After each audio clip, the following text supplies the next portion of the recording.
যোৰহাটত আজি যি ঘটনা ঘটিলে ই অত্যন্ত নিহংস আৰু বৰ্বৰ। যোৰহাটৰ একেবাৰে ওচৰতে আমাৰ গোলাঘাটৰ অন্যতম আঞ্চলিক ছাত্ৰ সন্থা ব্ৰহ্মপুত্ৰ আঞ্চলিক ছাত্ৰ সন্থা দেৰগাঁৱৰ পৰা 7 কিলোমিটাৰ ভিতৰৰ এখন আঞ্চলিক ছাত্ৰ সন্থাৰ এগৰাকী শিক্ষা সম্পাদক অনিমেষ ভূঞাক নিৰ্দয়ভাৱে প্ৰায় 50-60 গৰাকী ব্যক্তিয়ে আগচি ধৰি তাত হত্যা কৰিছে আৰু দুগৰাকী সেই আঞ্চলিক ছাত্ৰ সন্থাৰ এগৰাকী প্ৰাক্তন আৰু এগৰাকী ছাত্ৰ সন্থাৰ কৰ্মীক ইতিমধ্যে আঘাতপ্ৰাপ্ত কৰিছে। অত্যন্ত দুৰ্ভাগ্যজনক ঘটনা আৰু যি ব্যক্তিয়ে এনে কাম কৰিছে দৃষ্টান্তমূলক শাস্তি পোৱাটো ছাত্ৰ সন্থাই আমি বিচাৰিছোঁ। যোৰহাট জিলা ছাত্ৰ সন্থাই কালি ইয়াৰ প্ৰটেষ্টত তেওঁলোকে কাৰ্যসূচী ঘোষণা কৰিছে। আজি সমগ্ৰ যোৰহাটৰ দোকান পোহাৰ বন্ধ কৰি দিয়া হৈছে আৰু অসম চৰকাৰক আমি অতি সোনকালে যিসকল দোষী এই অপৰাধীসকলক দৃষ্টান্তমূলক শাস্তিৰ ব্যৱস্থা কৰিবৰ কাৰণে আমি দাবী জনাইছোঁ। কাৰণ এগৰাকী ছাত্ৰ সন্থাৰ নিৰপৰাধী কৰ্মীক গোলাঘাটৰ পৰা তেখেতৰ ব্ৰহ্মপুত্ৰ আঞ্চলিক ছাত্ৰ সন্থাৰ অন্তৰ্গত গাঁওখনৰ পৰা যোৰহাট নগৰলৈ আহিছিল কিবা বজাৰ সমাৰ কৰিবৰ কাৰণে।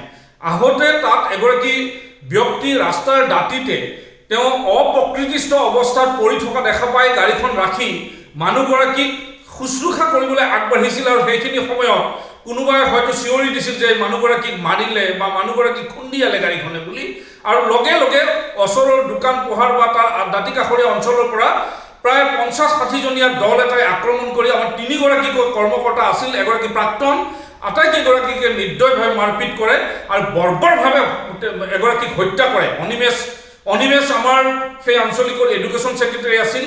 তেখেতৰ আত্মাৰ সদ্গতি কামনা কৰিছোঁ আৰু এই ঘটনাৰ দৃষ্টান্তমূলক শাস্তি হ'ব লাগিব। এই ঘটনাৰ অপৰাধীক অতি সোনকালে চিনাক্তকৰণ কৰি কাৰায়ত্ব কৰিব লাগিব।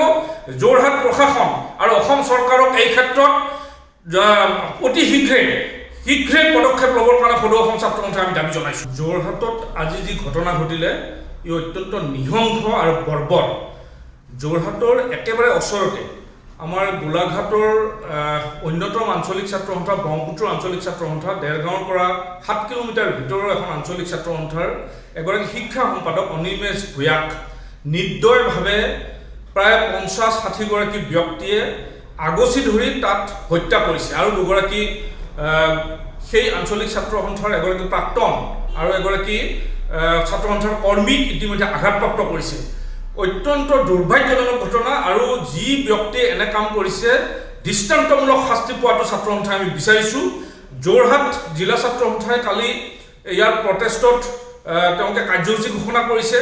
আজি সমগ্ৰ যোৰহাটৰ দোকান পোহাৰ বন্ধ কৰি দিয়া হৈছে আৰু অসম চৰকাৰক আমি অতি সোনকালে যিসকল দোষী এই অপৰাধীসকলক দৃষ্টান্তমূলক শাস্তিৰ ব্যৱস্থা কৰিবৰ কাৰণে আমি দাবী জনাইছোঁ।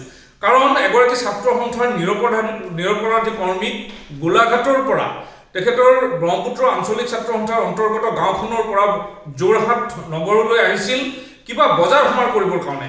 আহোঁতে তাত এগৰাকী ব্যক্তি ৰাস্তাৰ দাঁতিতে তেওঁ অপ্ৰকৃতিস্থ অৱস্থাত পৰি থকা দেখা পাই গাড়ীখন ৰাখি মানুহগৰাকীক শুশ্ৰূষা কৰিবলৈ আগবাঢ়িছিল আৰু সেইখিনি সময়ত কোনোবাই হয়তো চিঞৰি দিছিল যে মানুহগৰাকীক মাৰিলে বা মানুহগৰাকীক খুন্দিয়ালে গাড়ীখনে বুলি আৰু লগে লগে ওচৰৰ দোকান পোহাৰ বা তাৰ দাঁতি কাষৰীয়া অঞ্চলৰ পৰা প্ৰায় 50-60 জনীয়া দল এটাই আক্ৰমণ কৰি আমাৰ 3 গৰাকী কৰ্মকৰ্তা আছিল, এগৰাকী প্ৰাক্তন, আটাইকেইগৰাকীকে নিৰ্দয়ভাৱে মাৰপিট কৰে আৰু বৰ্বৰভাৱে এগৰাকীক হত্যা কৰে। অনিমেষ আমাৰ সেই আঞ্চলিকৰ এডুকেশ্যন ছেক্ৰেটাৰী আছিল। তেখেতৰ আত্মাৰ সদ্গতি কামনা কৰিছোঁ আৰু এই ঘটনাৰ দৃষ্টান্তমূলক শাস্তি হ'ব লাগিব। এই ঘটনাৰ অপৰাধীক অতি সোনকালে চিনাক্তকৰণ কৰি কাৰায়ত্ব কৰিব লাগিব।